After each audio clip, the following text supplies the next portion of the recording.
Welcome to James's Model Railway, and here you can see we're in my garage. As you see, the back wall's a little bit whiter and the ceiling, maybe you might be able to see the ceiling. I've got half of the ceiling done. Just that wall, this wall is painted, half the ceiling. Obviously I've still got to paint that wall that's been plastered that's beside the camera, and this one is yet to be plastered. I'm still waiting to plaster this one. I've got the plaster here. My friend's a better plasterer than what I am. I tried and it looked very bad when I done it, so I said to him, right, you're the builder, you're the guy that knows how to do it, I'll let you do plastering. Obviously I've got to work around him and his workload, because obviously he's a carpenter, but he knows how to plaster. And so I let him do the plastering side of things, and I'll probably finish all the rest off once he's done that bit of plastering. But other than that, I'll just give you a quick spin round. Excuse how messy my garage is at the minute, because obviously I've got nowhere to store anything. It looks absolutely disgraceful at how messy it is. Make sure I'm definitely zoomed out. So I'm just going to spin you to the left. As you can see, that is my white wall. Back to the oh so poorly rendered and oh so poorly focused. There we go. So as you can see, this is the rendered wall that needs to have something put on it, probably plastered again, but obviously I've painted so close to it, forgetting that that needs to be done. I might just leave it, no I won't, it will be plastered. And then obviously garage door, which irritatingly I want to get rid of and put a door in and a window. So this is the wall on the right side of the garage, as if I'm facing back into it. I am having problems actually with just by my garage door. I'm actually having problems with it. If I can just tilt the camera without making it look too joggy.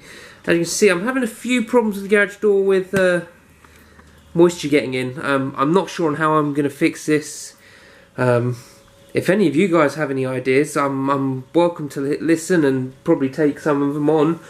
But as you can see, I'm getting moisture in, and so I can't actually put any wood down or anything like that, because I'm concerned that it'll draw moisture in. So I've got to fix that. I've got to fix that somehow, and that's one thing to be done. So other than that problem, yeah, that's got to be fixed. And then obviously spinning around, we've just got all the extra stuff that I've got left over.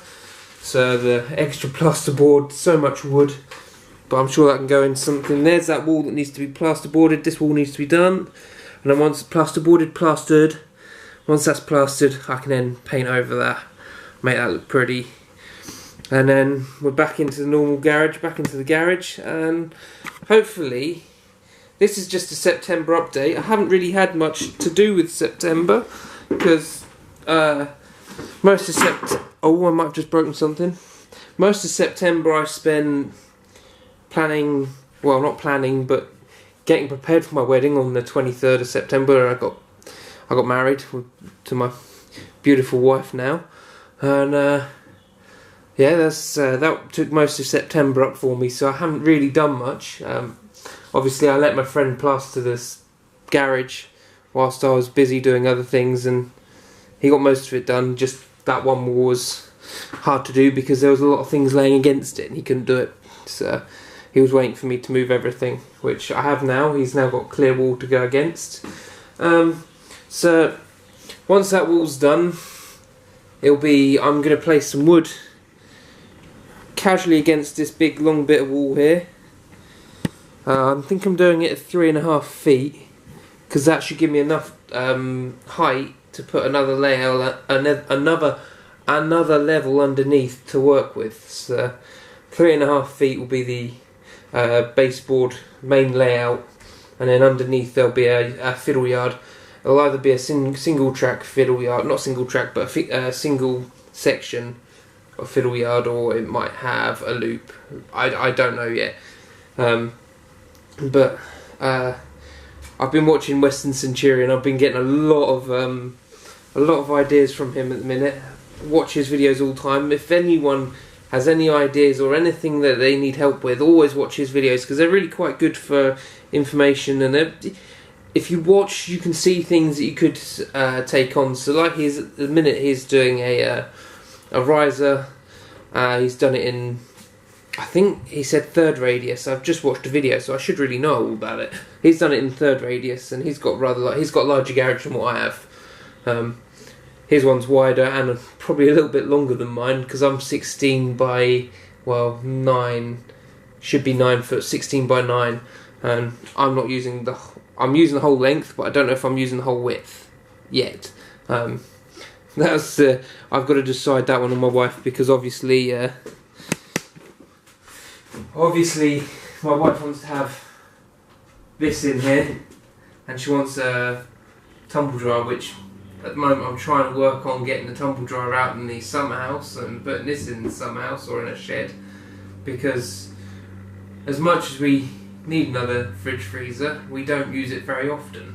We do need one occasionally, but we don't use it very often. It's not very full, and so keeping it in here would be really irritating for me, and probably for her to have to keep coming in here. If it's in a shed, at least she can get to it a little easier than having to go around all the model railway stuff. So yeah, on that one, the next thing you'll be seeing in a minute will be my layout on any rail tracks or any rail.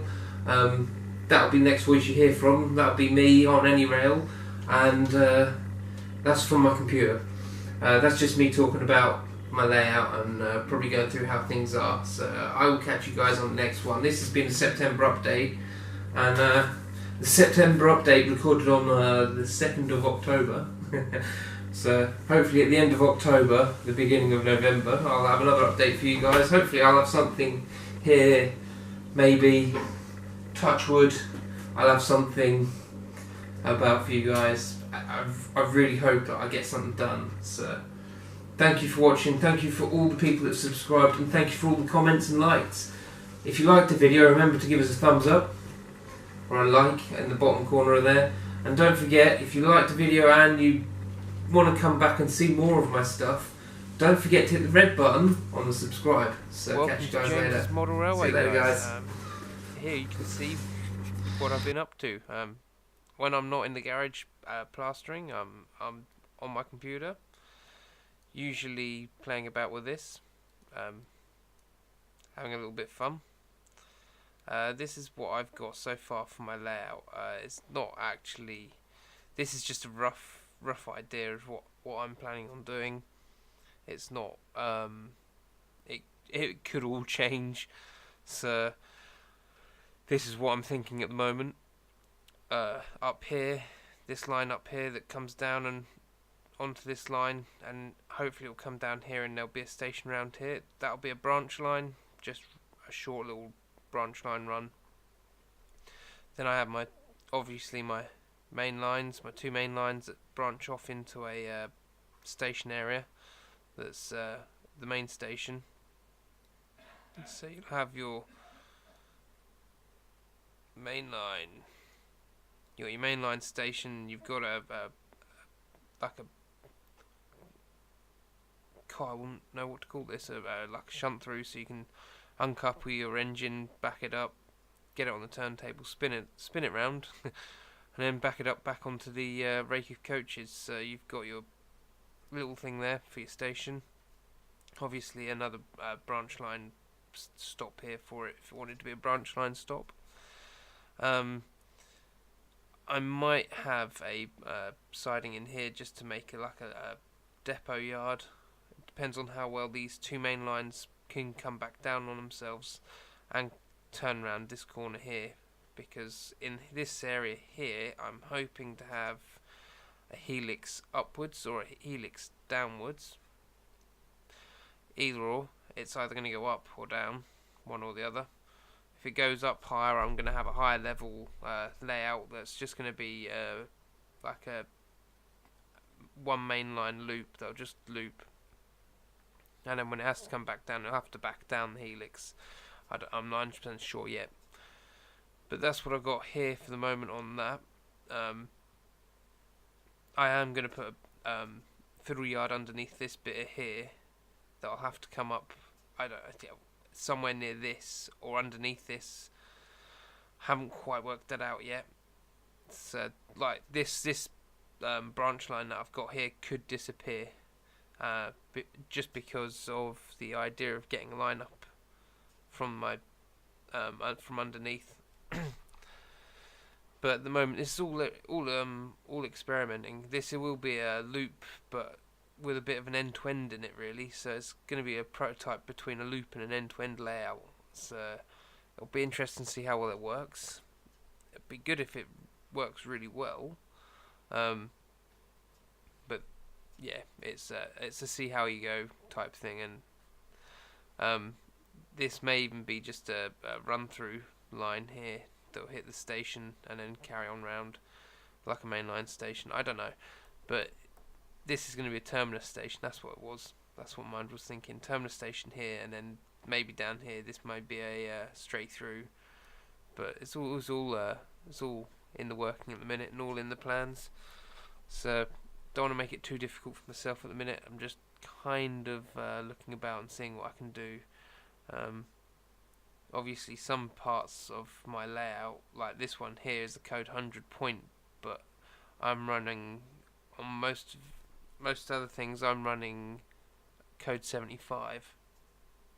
So because the fine scale looks quite nice, I'm going to probably go with the fine scale stuff. Although code 100 may stick with it, I don't know. It's one of them things. The line looks better in code 75, whereas code 100 looks a bit big, a bit chunky, and sometimes doesn't look that great with steam engines. With diesel units, code 100 looks brilliant because the line's thicker and chunkier, and diesel engines are just generally a bigger, chunkier locomotive. So that was that. But that was just a quick update for you guys to let you know how my layout's looking and what my plan is. That is pretty much all I've got at the minute planned. This will all probably change within the next couple of weeks.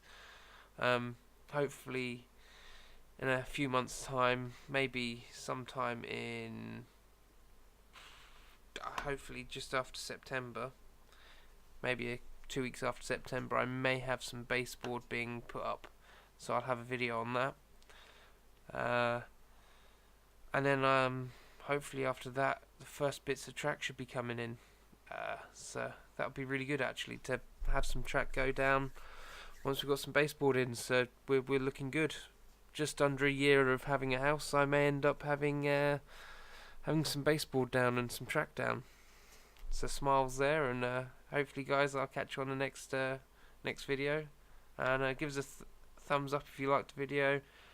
Pop us a comment on anything else you want me to talk about, or if you want me to do some reviews on the locomotives I have at the minute. Just pop us a comment and I'm sure I can do something. So thank you guys, and catch you later.